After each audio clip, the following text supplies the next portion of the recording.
حضرت عمر رضی اللہ تعالیٰ عنہ فرماتے ہیں، صحیح مسلم کی حدیث ہے، جب خیبر کا دن ہوا تو نبی صلی اللہ علیہ وسلم کے چند صحابہ اکرام آگے بڑھے اور کہنے لگے فلاں شہید ہے اور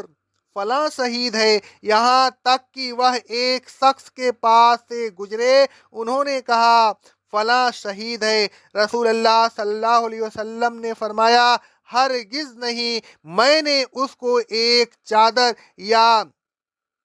عبا چرانے کی وجہ سے دوزخ میں دیکھا ہے۔ پھر رسول اللہ صلی اللہ علیہ وسلم نے فرمایا اے ابن خطاب، جاؤ اور لوگوں میں اعلان کر دو کہ جنت میں کوئی داخل نہیں ہوگا سوائے مومن کے۔ میں باہر نکلا اور میں نے اعلان کیا خبردار ہو جاؤ، جنت میں کوئی داخل نہیں ہوگا سوائے مومن کے۔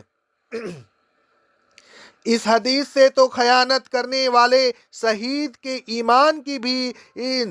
نفی ہو رہی ہے۔ مندرجہ بالا احادیث کو ثم توفی کل نفس ما کسبت کی تفسیر ہے۔ حضرت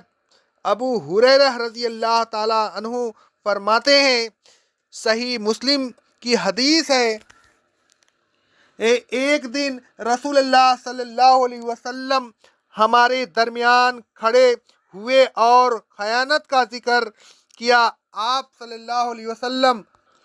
نے خیانت کو اور خیانت کے سلسلہ میں جو کام بھی ہوا اسے بہت